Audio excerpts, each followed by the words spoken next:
Hello everybody, it is Mike Levin on Saturday, March 20th, 2021.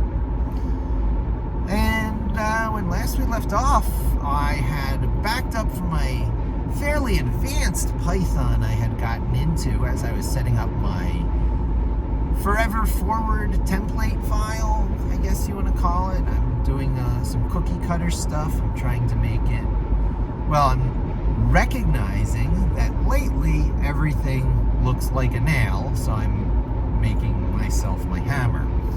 And it generally includes a round of data collection that is dropped into a local data store that can work as a database or a cache real quickly with a high performance of SQLite, but without having to think in SQL with using the standard Python dictionary API made persistent through a third-party dictionary. I'm trying to keep those third-party dictionaries to a minimum. I'm trying to use as many portions from the standard library as possible, and I'm trying to reduce the total line count of my initialization process. There's a reason that term init is thrown around all the time. You want things to kind of initialize and have a certain scaffolding set up right away under a certain system that is generally implied by convention rather than enforced by an actual rigid system. That's kind of the premise of a lot of these micro frameworks that are out there in Python.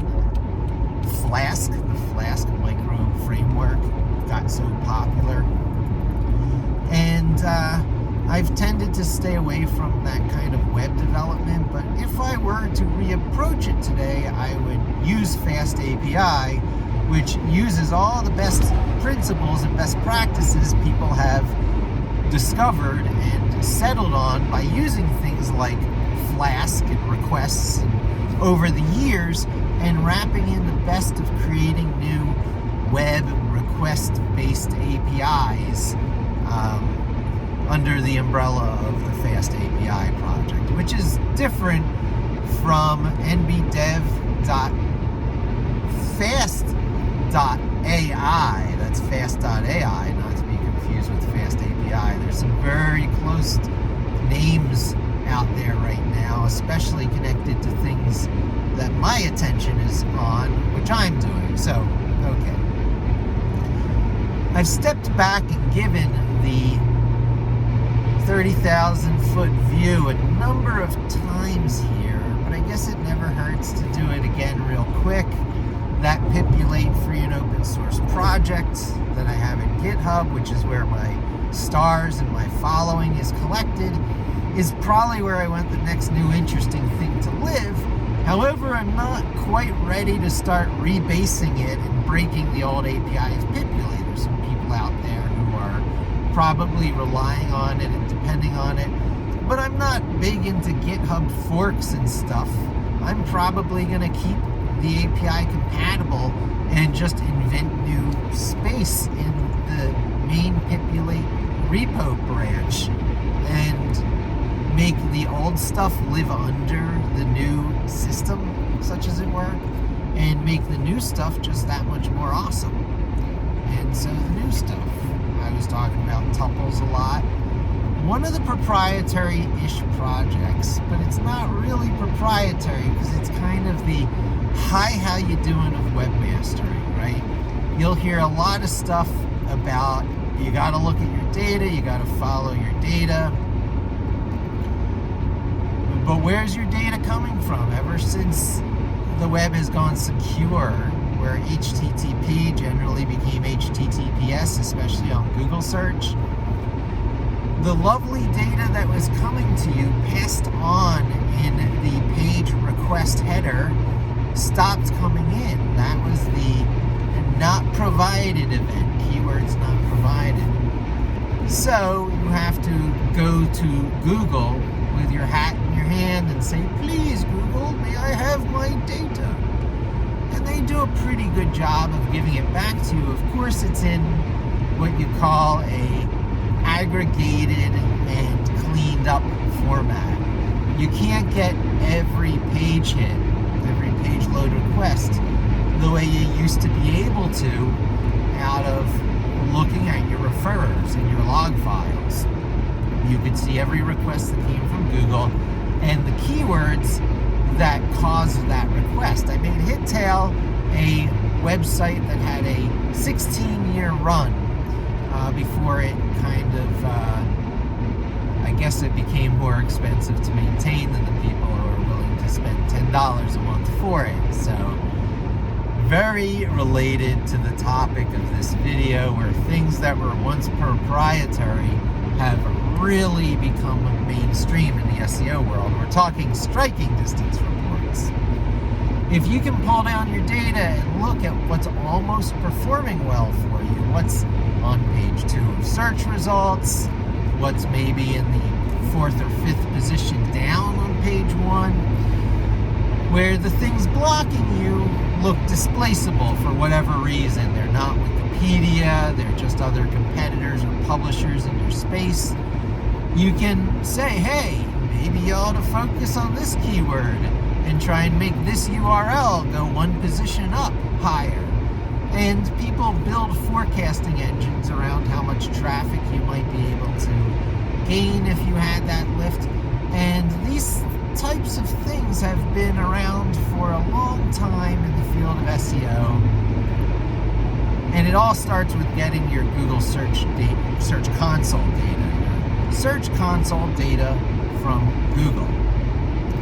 And I made my second PyPy package that I released, pip install OAWF, O-H-A-W-F, and you too can get your Search Console and Google Analytics data with minimal muss and fuss.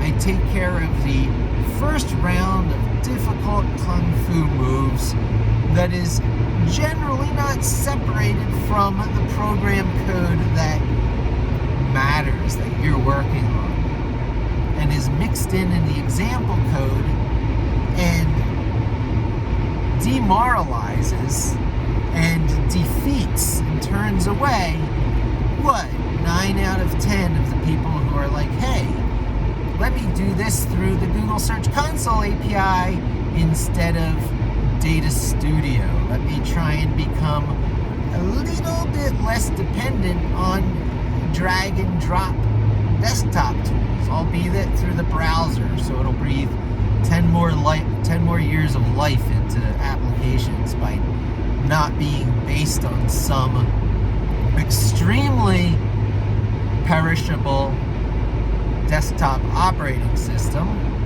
but instead being based on modern web standards.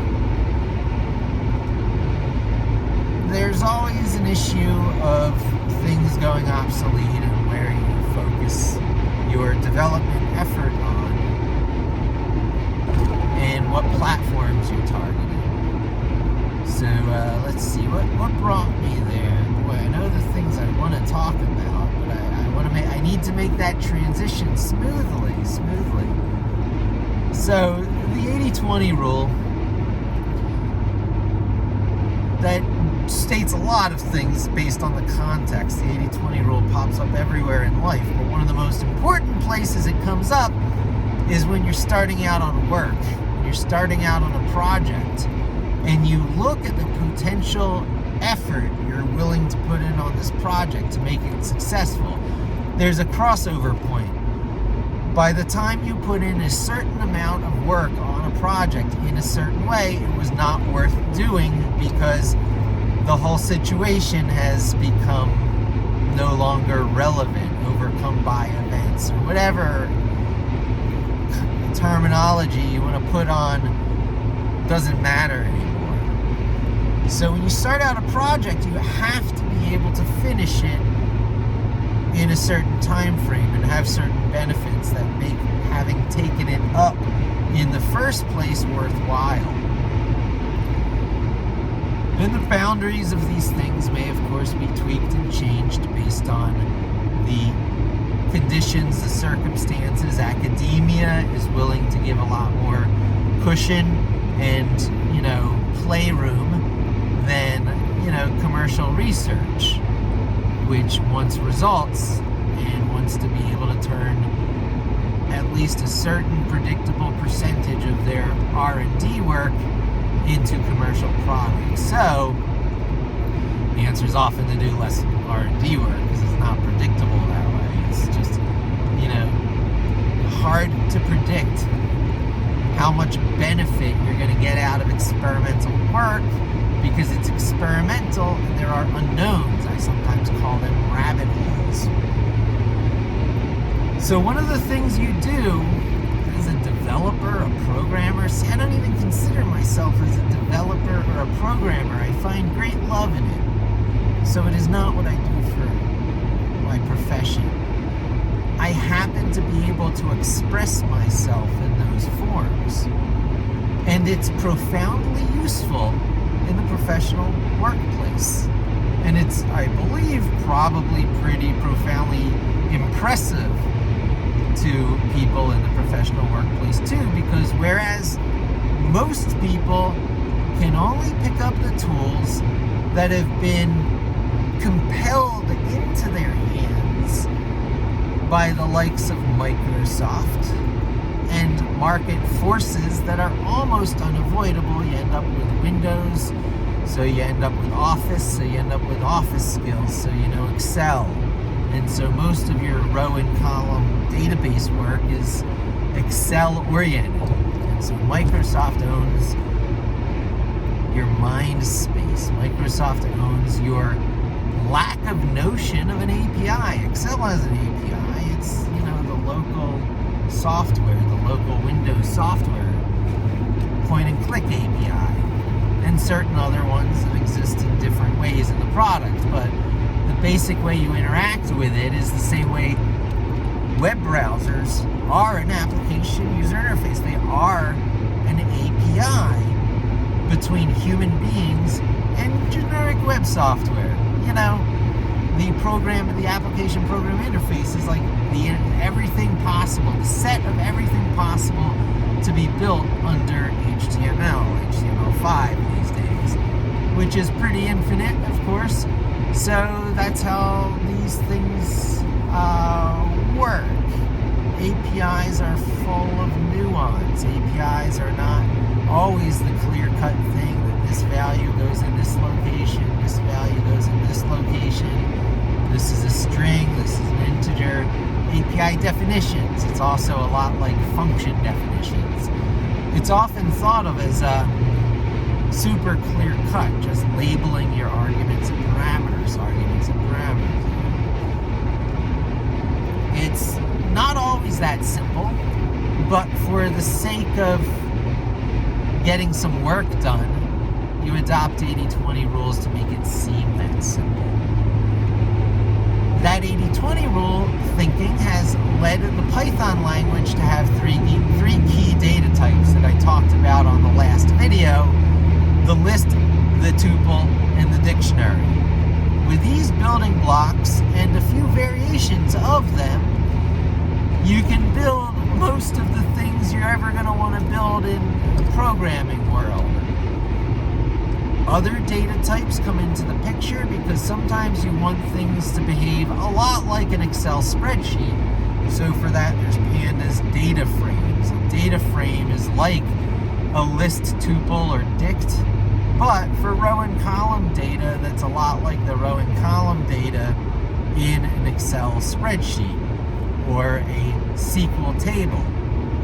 The column, the matrix data, columnar data. So you get the idea, it's rows and columns. And when you have multiple, and a set of rows and columns is a table, and when you have a set of tables, you have the multiple tables that exist in relational database management systems. The relationships between rows in one table and rows that have some piece of data in common, usually some sort of key or index from another table. And in the Excel world, mind-bogglingly bad VLOOKUPs are done in order to make those joins and relationships between those two tables, where this profoundly arcane knowledge of how to anchor references with dollar signs need to be used so that your VLOOKUPs work, and you have to pull in rectangles of data, massive amounts of memory being used when you only need 2 columns. So, needless to say, I'm not a big fan of the Excel API, the way it forces you to think. And when I had a chance to go to SQL, I did it. But then I got SQL fatigue after a while. Thinking in all these inserts and update statements, and creating tables and deleting tables, and when you can't alter a table, you have to recreate a table and use temp tables. It gets very fatiguing after a while, especially if you switch between different vendor implementations of SQL where everything is subtly different. Enter the already existing love of Python, but then the additional extra love layered on by the Pandas library. In comes data types that you can use your row, column, and list, your list, tuple, and dictionary kind of understanding of things, but now apply it to actual rows and columns of data and work a lot of magic. So that's a lot of the excitement that's going on right now. But I got to the point where even that wasn't enough. I was like, okay, I've got this great tabular data, but it all is memory bound. If I don't want it memory bound and I want to be able to just crunch through more of it, and I have the CPU power for, I can use Dask. Spread out a larger job over a longer time. I could also use Dask to spread the job out over parallel processors, either on my own machine, on the cloud, on Amazon Lambdas. There's a whole bunch of ways to do it. But it turns out that after looking that way, that just doesn't come up in my life all that much. I don't manage that much data. When I am asked to do so, I'm ready, yay for that. But I certainly couldn't bring myself to include Dask in my cookie cutter every job template. I did include named tuples, and we're about to get to that. That's probably going to be the main point of what I'm about to do with these named tuples, to create API request space that exists separate from the records you're about to create based on all these requests. So I'm talking about spinning through a couple of loops and creating a bunch of named tuples that represent your API calls before actually making the API calls. Dealing with a set of very known named tuples that define, for example, the past 18 months of Google Search Console data from your website. Foreshadowing. And,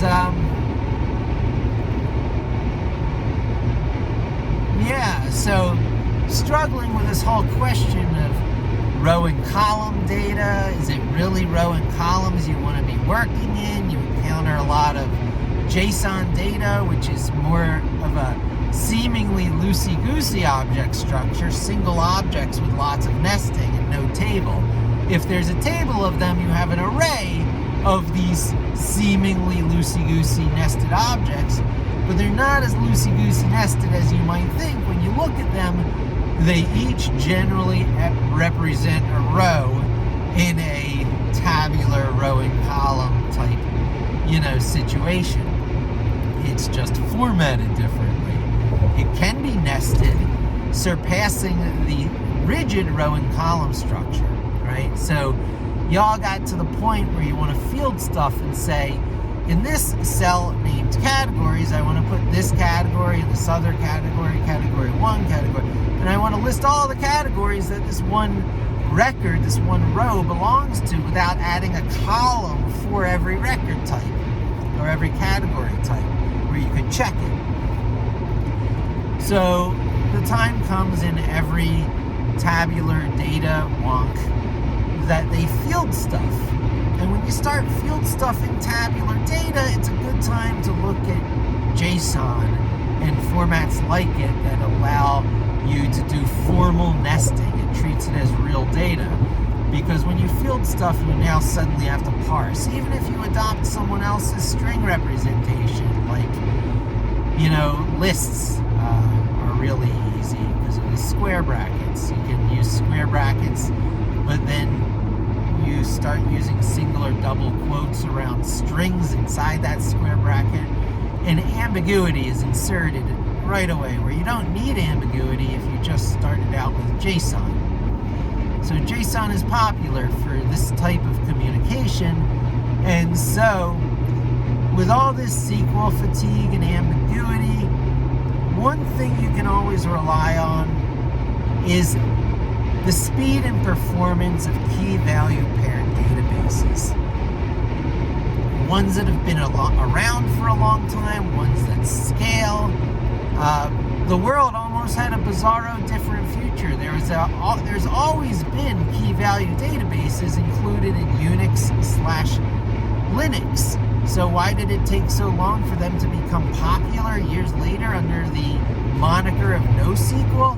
It's because Oracle once again stepped in and bought the maturing product that could have changed the world. It was called Berkeley DB, and it was a matured version of DBM that's thrown into so many things. A key-value database that dates back to, might have been written by Ken Thompson, the creator of Unix, if I have my stories correct. And, it's been highly optimized over the years, and it's just key-value pair stuff. However, having a really high-performance, scalable one at your disposal did not happen under the DBM Berkeley DB lineage. It happened under the MySQL lineage, the row and column, the proper row and columns lineage, because the tiny little version of SQL has been distributed as compiled optimized C for a long time now. However, the one penalty is generally if you want to take this, you got to take that. And if you want to take the SQLite engine, you got to take working in some sort of SQL language, either raw SQL or adopting one of the many ORMs, object relational mappings, that are available that map SQL commands to more Pythonic APIs bound to objects. So you're never really writing SQL so much as you're writing, objects, contains, and stuff you'd more, likely encounter in a Python API. And internally, they can map that to all the different vendor implementations. So ORMs are very popular. But nonetheless, every ORM is different, and you have to learn syntax. And you don't have muscle memory API that cuts across time and problem domains. Dictionaries do. They're the standard key-value data type that's built into Python. And it turns out that when you use something called the context manager, which is usually a with open with an automatically implied close from an outend, but if you use the context manager to open a connection to something that API maps the standard SQL dictionary, the standard dictionary object to SQL, which is appropriately called the SQLite dict. That's the third-party piece. You now are using a standard Python timeless API. The dictionary API will never go away so long as there's a Python. And so that's how you get your persistence, and that's how you pull in lots of data. So the mechanism of pulling in data is really easy. You write a function makes an HTTP call. We're likely to use HTTPX right now for the concurrency. I might look at the URL lib again, Python 3. It's tempting to look at what the URL lib stuff has evolved into and settled in on, and seeing if we can't avoid a third-party library in most cases, like every other language these days, for making HTTP calls. It doesn't seem right to me that our automatic move should be looking for the concurrent heir apparent to requests. While the fact that it exists is nice, maybe I'll look at URL lib again for this next step, which will be taking a custom-shaped named tuple. When there's not nesting, and key-value dictionaries, name-value pairs, the standard Python dictionary type shape, looks to be your way to pass bundles of key-value pairs of attributes with values around. Think instead about using a named tuple because its API is even better than the dict API. So the three basic data types are list, tuple, and dict. There are variations on lists, tuples, and dicts that accommodate special edge cases, and it makes it much, much more convenient and beautiful in those edge cases, and that I propose that the use of the name tuple is not an edge case because tuples are everywhere whether you know it or not. Try to use the list operator without square brackets. Try to instantiate a list from a raw string or a raw set of numbers using the list keyword with its parentheses instead of the square brackets. And it will be revealed to you, lo and behold, tuples are integral to Python. They are implied in many other APIs, as are dictionaries anywhere keyworded and parameters are used. So really, part of what makes you fall in love with Python, that zen, is the meta-ness of it all. The right low-level components are used to build the right low-level components, and when you make something the next level up, like the interface to functions or new data types like named tuples, you see echoes of the other data types like dictionaries and tuples sort of percolating up, and you go, oh, I get it. So when I say using the named tuple API is easier than using the dictionary API, how many people like to use square brackets with tick marks around strings in order to get to a field name? You've seen JavaScript people doing this, that, till it's everything, wrapping around the screen a few times. Well, I don't advocate that. You start with a nice shallow namespace, but then you can have .first name, .last name, .department, .extension. That's what named tuples give you. And when you design, and you can create a new instance of a named tuple by just using a set of parentheses and putting values in the order that you know the named tuple has defined them, and they will, just like location-dependent function parameters, magically pop in and acquire their labels. So creating new named tuples is really easy, even if you don't want to explicitly say this label equals that or this attribute equals that all the way down. If you find that too verbose, that's fine. So right now in my work, it's a beautiful, beautiful spot because I've laid so much foundation work on how I'm going to store things, how I'm going to make API calls. So now it's just a matter of making the set of API calls that empties out all the data on one of my Google Search Console sites. That's the hi, how you doing of SEO. That's the thing where, although once upon a time it might have seemed proprietary, knowing that there's a certain row limit, you can only get back 5,000 URLs at a time out of a site, that's just the beginning of the story. You can use start page to pull down the next 5,000, and the next 5,000, and the next 5,000, and you just use a start page of first 1, then 5,001, then 10,001, then 15,001, and so on.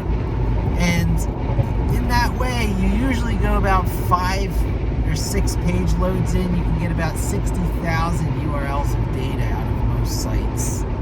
Again, might have been proprietary secret webmaster knowledge at one point. But these days, I think it should be like 20 lines of code, if even that. 20 lines that expose enough for you to look at and go, oh, isn't that interesting? Of course, you can make it into something you just import as an object and say, create an instance of this object that gives me every URL of my site with some magic parameters, and you'd have it, and you could isolate all the lovely details from the user.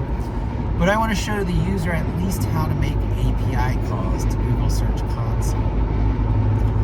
And it turns out that those API calls look a lot like JSON objects. And they're not very nested in all cases. And when you have JSON objects that are not very nested, what else do they look like? Simple dictionaries, key-value pairs. When you have something that looks like simple key-value pairs, what does it look like? And what's an easier API to it? Named tuples. So you create a data type, a named tuple, an instance of a named tuple data type, whose arguments, whose parameter names exactly match those of the API. If it uses camel case in the API, you use camel case in defining your named tuple arguments. By making the exact usage of your named tuple arguments match the API, you can call any instance of that named tuple with the underscore toDict open close parenthesis to convert that named tuple to a dict. So you treat it as this super simplified, this hyper simplified API to this nice bundle of argument data ready to be splat into an API, into a function, into the input parameters of a function. Or, alternatively, this is the interesting thing. One of those arguments is a complex-ish shape like that. So you feed a named tuple, you splat the named tuple in for that one argument, and you've got a dictionary. I'm not sure if it's splatting in that case. Splatting it would be spreading it across the keyworded arguments of the function. But if you've got a named tuple that you're feeding in on one argument, that one argument or key name of the argument equals the named tuple instance, and would feed it in as a named tuple. But no, indeed, you would use the asDictionary call there to make it magically enter the function as a much more traditionally expected dictionary, so the internals of your function don't have to be named tuple aware. It's named tuple outside everywhere for convenience, and then as soon as it hits your function that's going to do the Google Search Console call, it gets turned into a dictionary. Now here's the wonderful part, whose shape exactly matches a Google request object definition. Okay? Ugh. So, one of the worst things about the Google services is that their request objects are, it's the best and worst thing. These things are two-edged swords. They have fairly capable, fairly able to accommodate edge case request languages. You build shapes that match a certain, schema, I guess it is. In the old XML days, there was validated schemas. So I guess the data that you feed in might have to validate. But aside from that,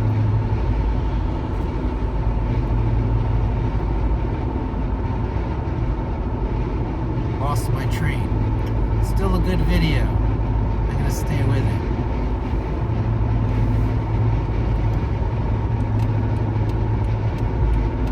I was talking about the magical transformation of named tuples, whose definition, you define the named tuple yourself. When the definition of your named tuple exactly matches your request object from Google, you don't have to do any further work. You just send your request object along, calling the execute method of the Google service at that point. It's usually something like Google service dot analytics. It's search analytics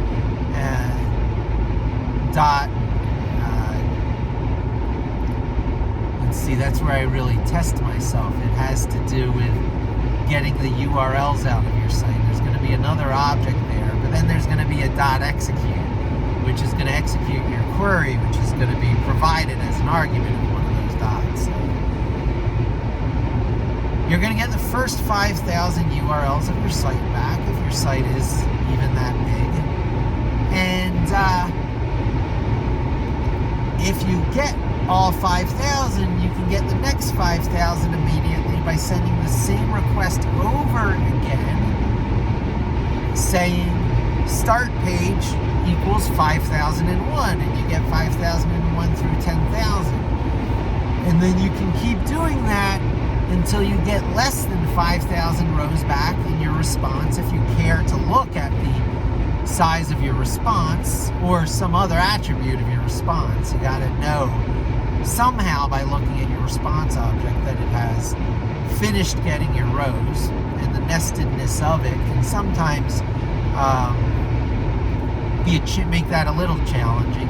But you have the alternative of just looking at the size and response code of the next request up that has nothing coming back, because you can bet something that comes back with no rows at all isn't going to have quite the same nestedness as a successful API result. So you could read the response code, or you can look to see the size of some row object inside of it. And the whole point here is that these requests that get the first 5,000, the second 5,000, these all have instances of named tuple objects behind them. We actually spin through today's date for the first 5,000 records, today's date for the next 5,000 records, and so on. So every date has probably 6 entries. I believe it would be 6 entries for each date. And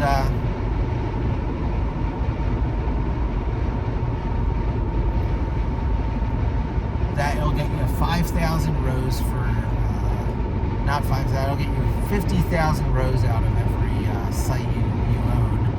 And that's a pretty good place to start for a lot of the analysis you need to do. Right off the bat, you can start with, if you want full data coverage of your entire site, keep it to just 50,000 pages. A site with 50,000 good performing URLs to it is, a sizable site, and it's a quantifiable known thing. You're dealing with finite numbers. You could always spin over your entire GSC data fetch for the past 16 or 18 months, whatever it is, and pull down your data. You would backfill anything you missed.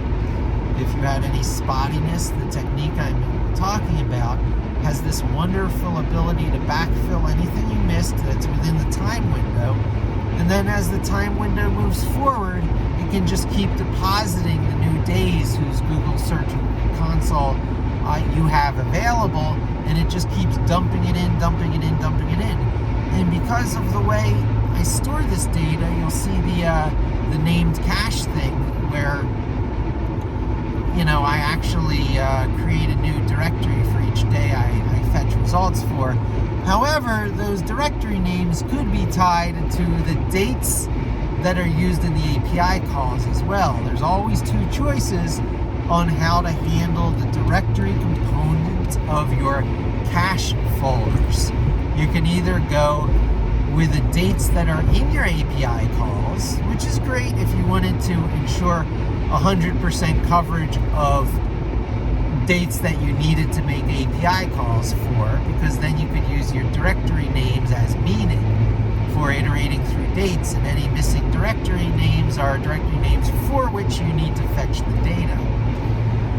Or you can use it in a much simpler way on your ad hoc projects until you have such, tight criteria, where you just create your cache folder names based on the current day. So you can say, on this day I fetch this data. On this other day I fetch this other data. And because you can step over directories and process each cache in turn, aggregate data out of there, handling it some other way is just a data transform away. Not the most particularly difficult data transforms either. And exactly the type of data transforms that I advocate as the cross-cutting of time and problem domain type that I advocate. Is that circular enough for you? I advocate it because it cuts across time and problem domains. You will always be able to hit data sources of a large variety of types, cache the data on a large variety of local machines, be able to back-end it over a large variety of other types of databases for scaling when the time comes. You will always be able to transform it with such simple techniques as mapping and list comprehensions and Pandas, data frame populating and joins and stuff. And what else? What else is there to say? Wow, I might have reached the end of this video before this ride was even over. So I've already done experimentally in my SEOML repo that some people have been following along with in my videos. I've already done experimentally the creating the named tuple space, because you're going to say, for the past 18 months, for URL requests representing the first 60,000 pages or the first 50,000 pages by steps of 5,000 over 6 steps. Fancy way of saying that one of the arguments of the name tuple is going to be start page. And that value will contain such numbers as 1 or 5,001 or 10,001. It will also contain start date and end date, even though they will be the same number, because I'm going to be pulling my data from Search Console a day at a time for highest resolution and least data dropping through sampling.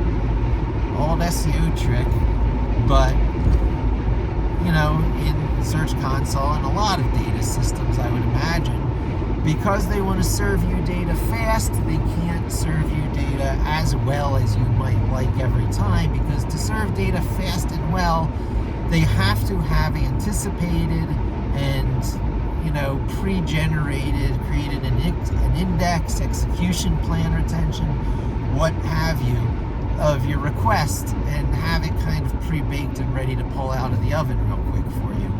And not every ad hoc query has that made for it. So you try and make your queries as un-ad hoc like, and by that I mean complex and unexpected, as you can. And that means you give very standard start and end dates, like the same day for both start and end date. You give very standard dimensions. If you give dimensions at all beyond the main thing you're pulling data back on, which is generally URL or keyword, I guess they call it query in Google Search Console, but there are other dimensions.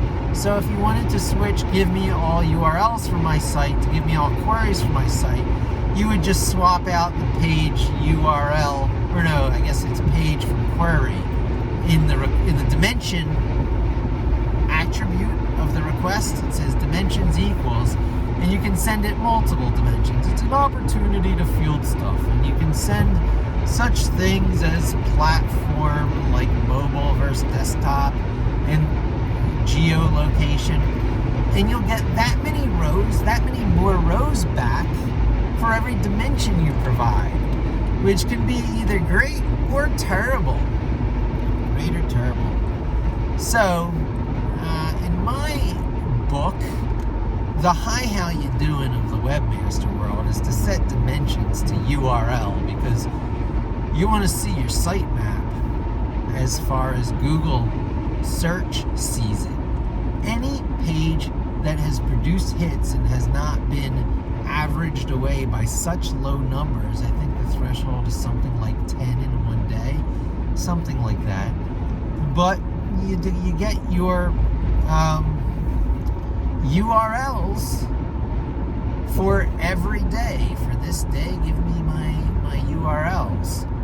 Now, that will be a fixed number of URLs. When I say you get 50, max of 50,000 back, if you said, give me my URLs and keywords, well, then you get 50,000 back of rows, but you have the same URLs over and over again with different keywords, your popular URLs.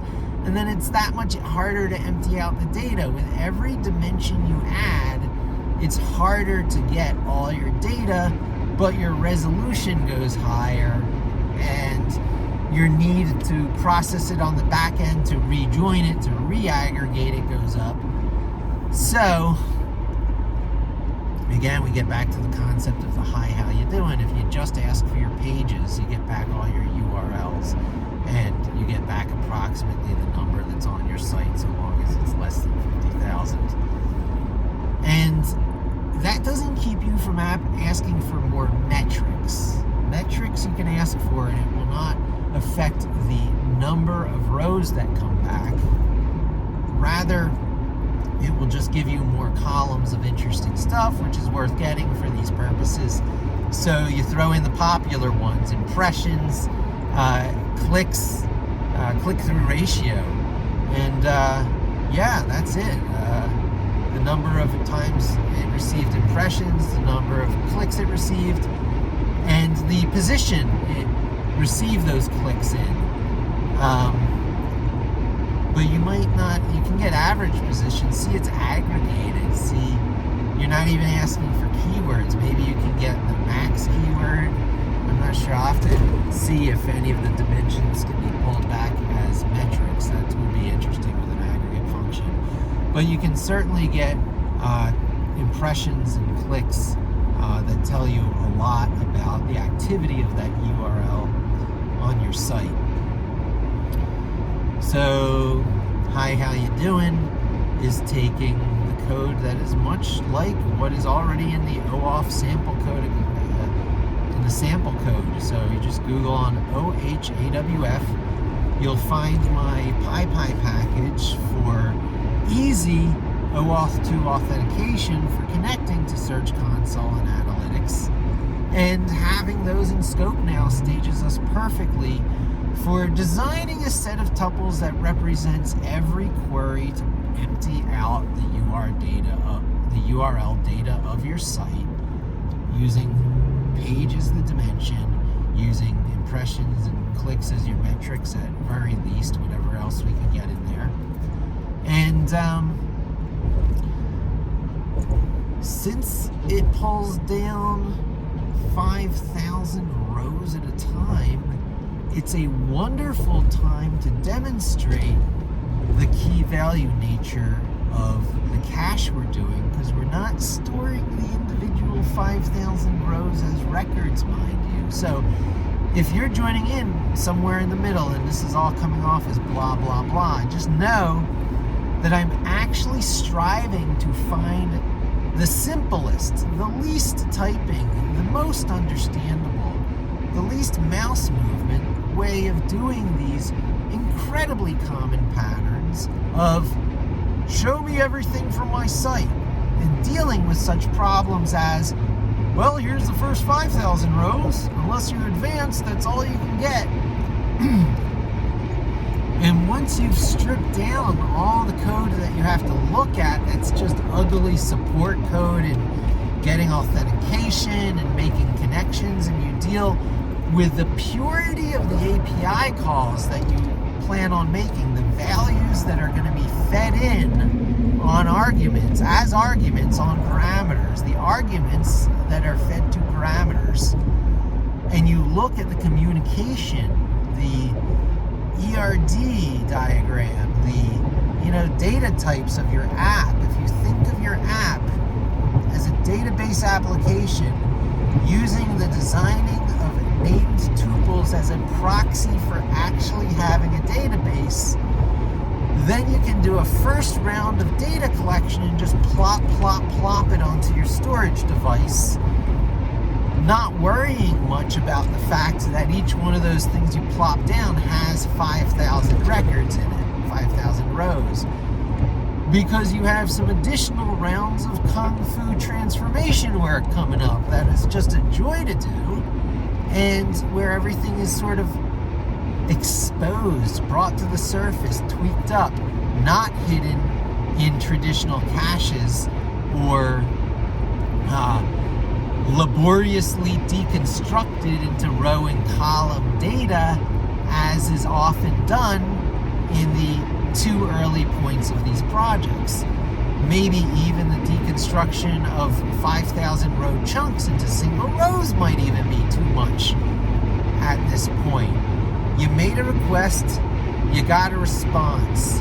You want to commit that response to storage device as fast as possible, move on to the next request, maybe even concurrently, because there's nothing inherently sequential about this, especially hitting against Google scale APIs.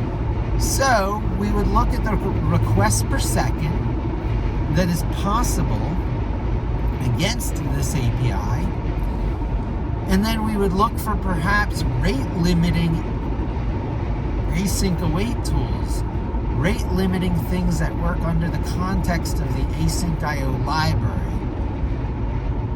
Such things do exist. They're maybe a little too advanced for right now, but when the time comes to tweak out the performance of pulling down your data from Google Search Console, I'll probably look into the tools that come under OmniLib, the AIO HTTP family of tools. I believe there's AIO multiprocessing or something like that, which spreads things out over the number of multiprocessors that you have, or concurrency threads alternatively. It manages the formidably difficult process of rate limiting under async context, right? It's not an easy thing. So getting started with this project, I think I may actually just go sequential, use simple loops, because pulling 5,000 of something down at a time and waiting for the next 5,000 and emptying it out of a site is probably not going to take that long, especially on the tiny sites I have that I'll be showing this with on the videos. And then a future video I'll earmark how to do that through rate limit concurrent would be, I think, the proper way to do that. That would not even necessarily be a place for true parallelism, because it's the definition of network bound and not CPU bound. We'll save CPU bound things for big number crunching in the future. Okay, yeah. So once again, it seems like I'm coming to the end of the video. I always have a little bit more I can talk about, but that's a good place to wrap up. When I show the video, I'll be showing you the ready-made set of named tuple instances of the GURLs, GURLs, they're Google URLs.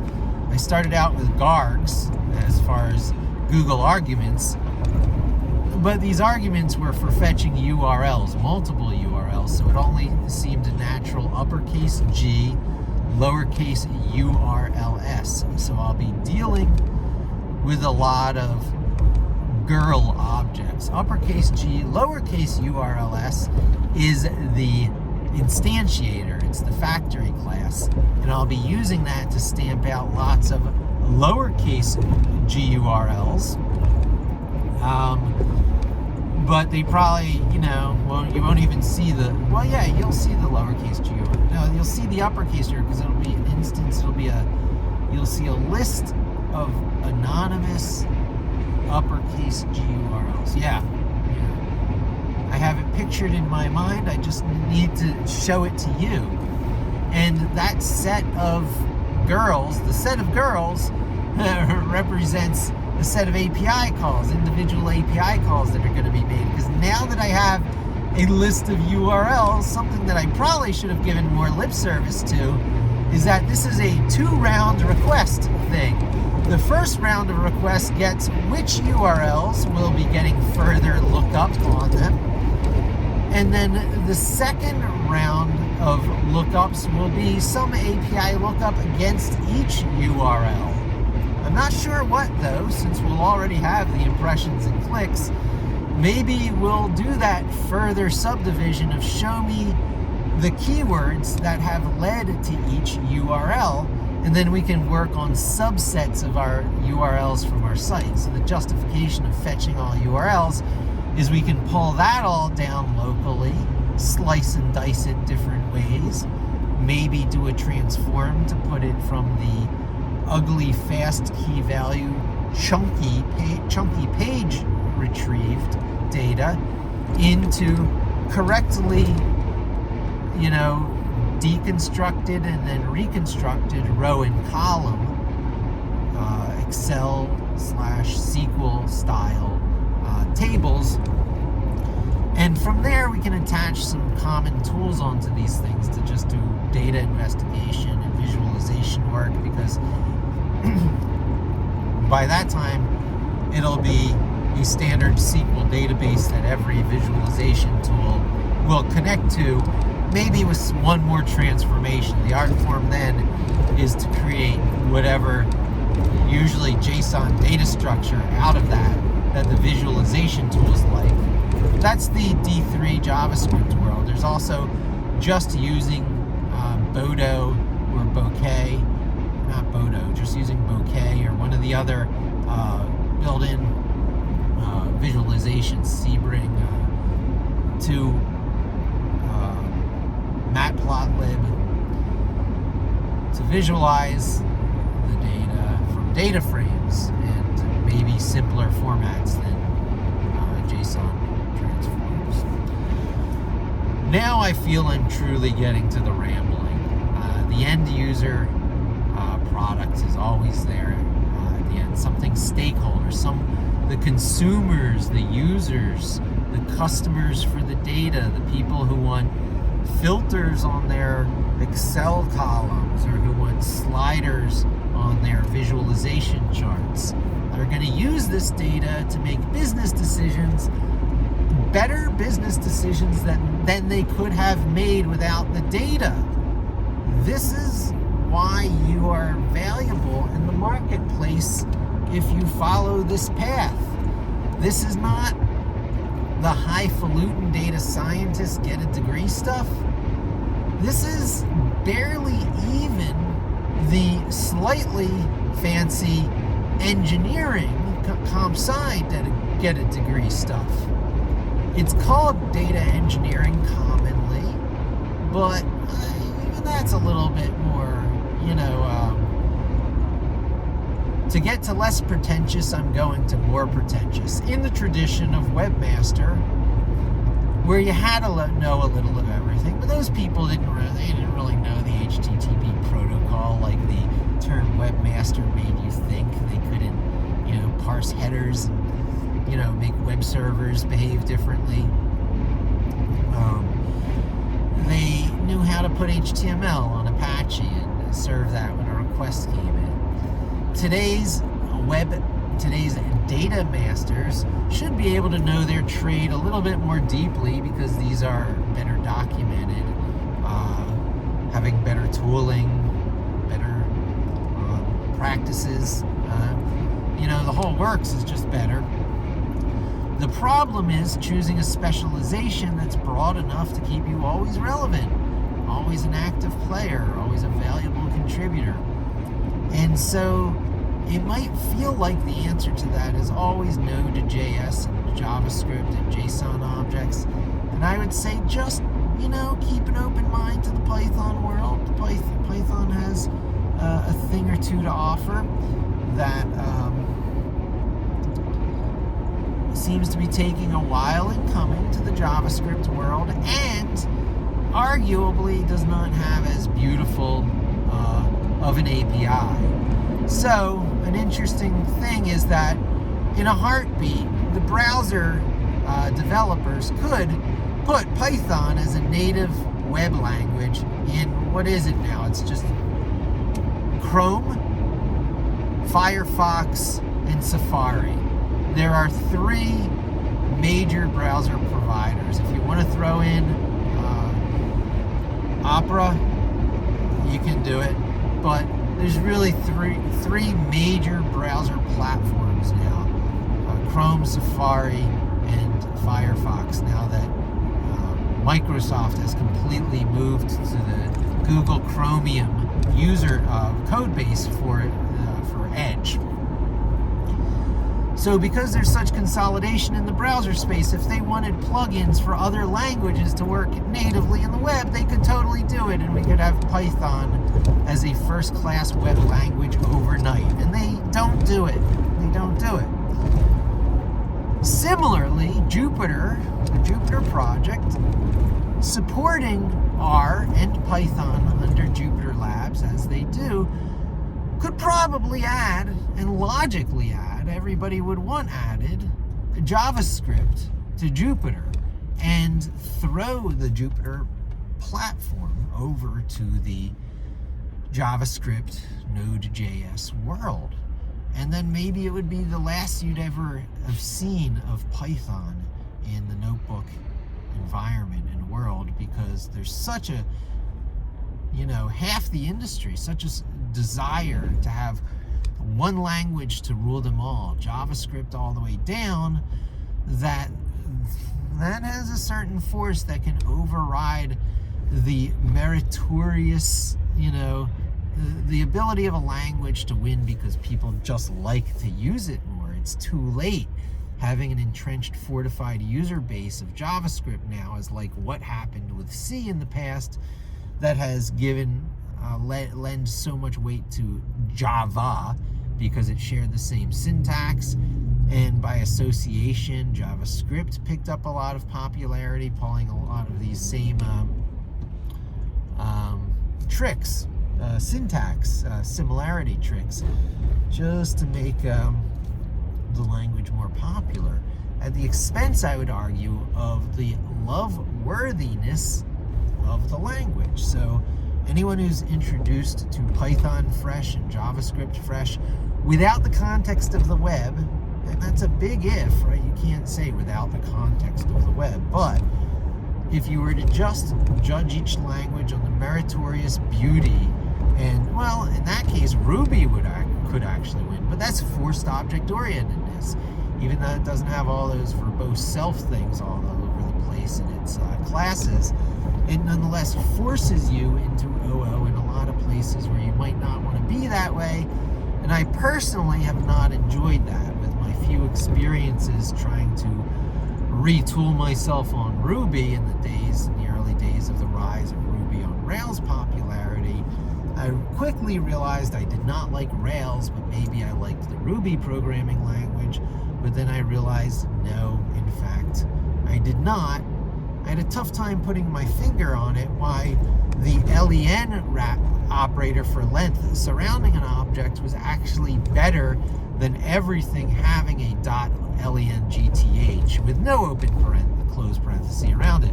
Why would you not want a parameter that just tells you the length instead of a external function that has to wrap something and depend on an internal implementation to work? Well, the answer is that, is there an answer? No, if you like pure object-oriented beauty, like in the days of Smalltalk, you might still actually like Ruby. That could be your preferred language. But if you like an extreme hackability to your very API that, object-oriented is supported, is certainly there, but if you want to rewrite the way APIs work and you want the flexibility of it looking this way in this case and that way in that case, well, then you would use Perl. No, actually, Perl is forcing you to use certain APIs in this case, in that case, and odd ones that don't seem like they should live together. But if you want to invent a new sub-language to an existing language whose API looks very similar to some pre-existing, often highly loved by some group of people, API, but then just make it a little bit different to suit your use case, like the way the Pandas people did to the Slice API, you'll find an interesting lack of functions like in-string in Python, because you don't have to find the in-string location index of things that often, because you can just slice it out. You would use the .find, you might use the .index for picking out a location, but your start and end points would just be two numbers at the end of a variable name enclosed in a square bracket, and that would tell you what length of characters inside the object to slice out and present, what set of iterable objects inside the objects to slice out and present. So slices are very nice ways of taking smaller sets of larger objects, usually with some sort of row or column concept behind it. And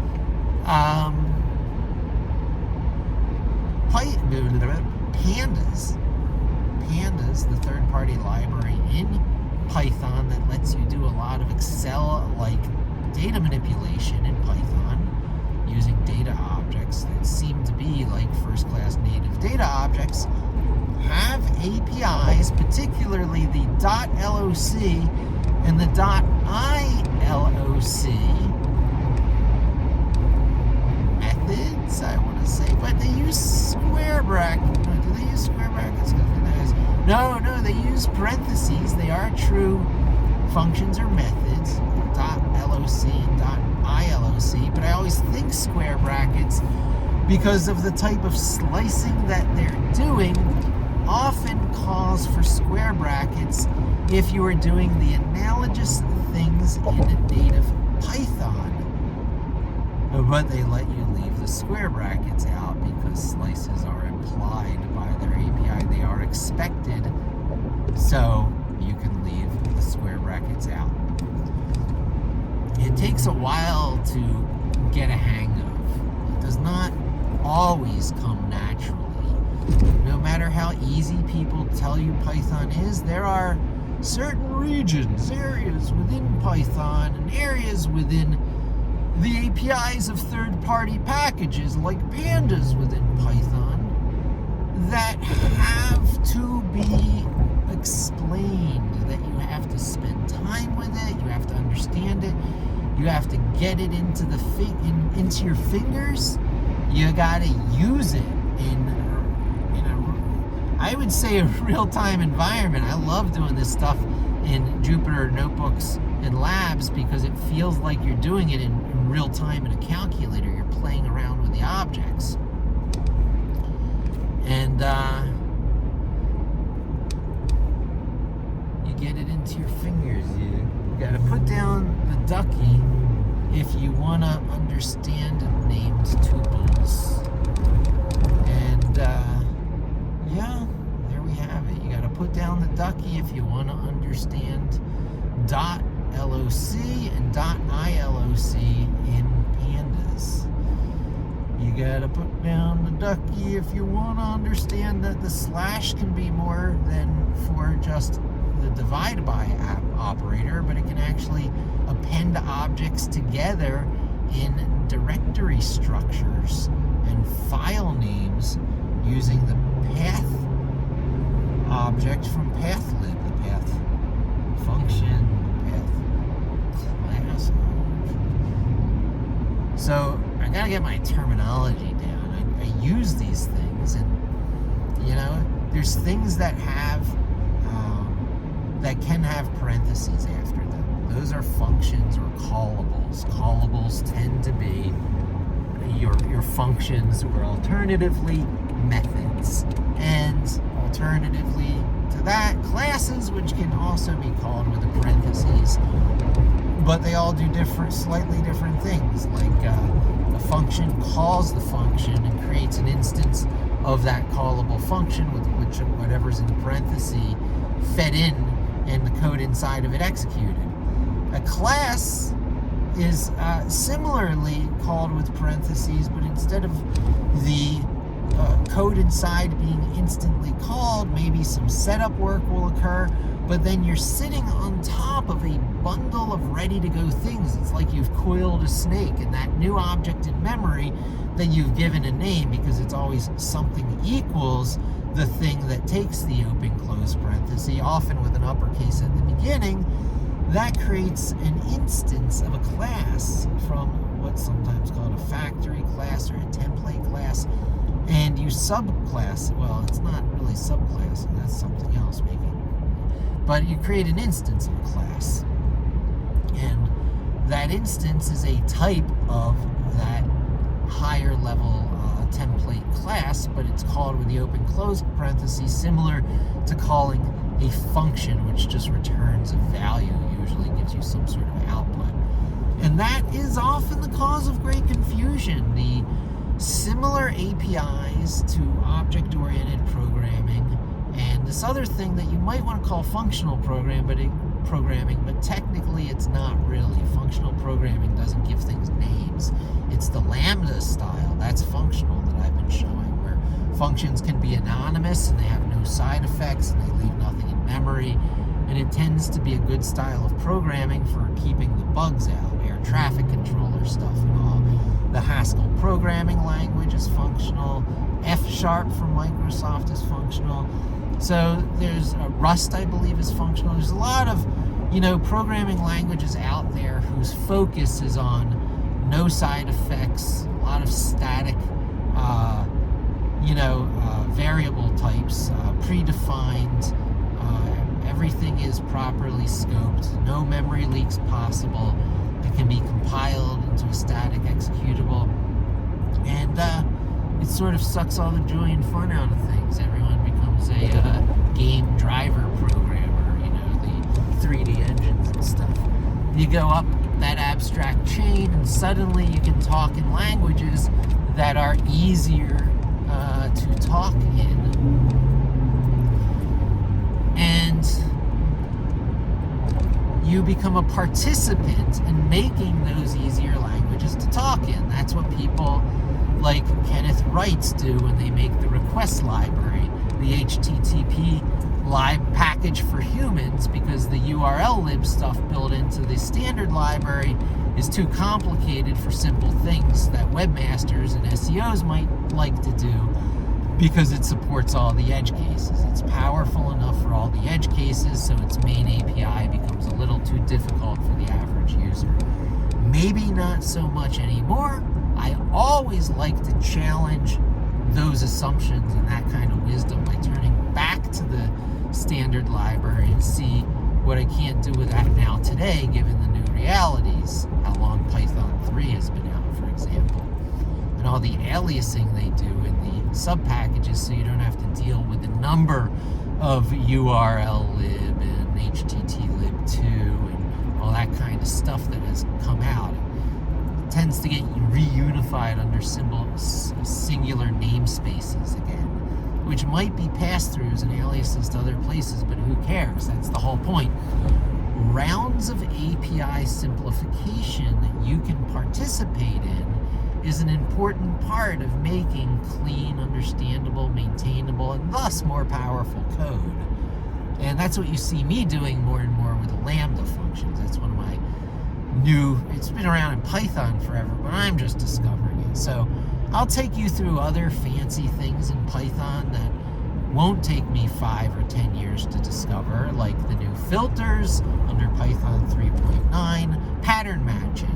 They've got a more powerful version of regular expressions, or shall we say a more humanly usable version of regular expressions, whose API has never quite been all that natural to anyone on this planet.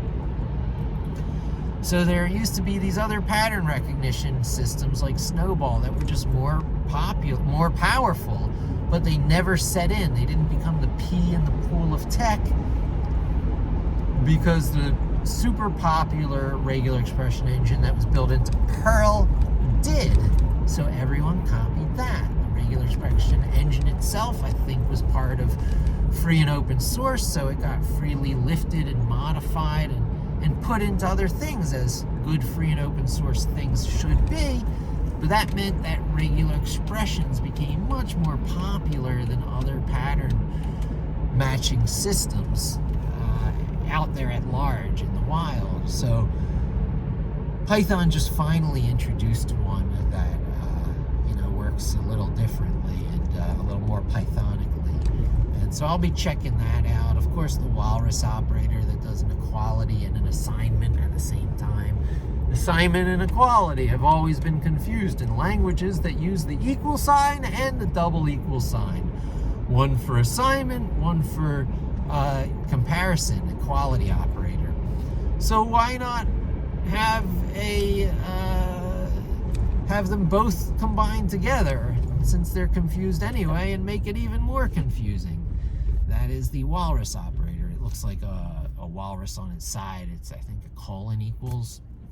And because it doesn't conflict with other namespace in Python, it's available for this utility, and it tore the Python world apart and ended up fatiguing Guido and making him step down as the benevolent dictator of life for Python, which in the long term is more healthy for Python, because it turned into almost being a non-incident in this, billions of dollars at stake, the amount that Python is involved in, the amount of business and money that Python's involved in. It's probably trillions of dollars of money at stake. Python won't fail, and it won't be ruined by the one straw that broke the camel's back. So these new things get in there, and I'll talk about a few of them. But I'll spend more time on the things that are fundamental game changers in everyday work, the tools that I reach for every single day, and more so than the fancy filters or pattern matching and Walrus Operators and new things that find their way in there.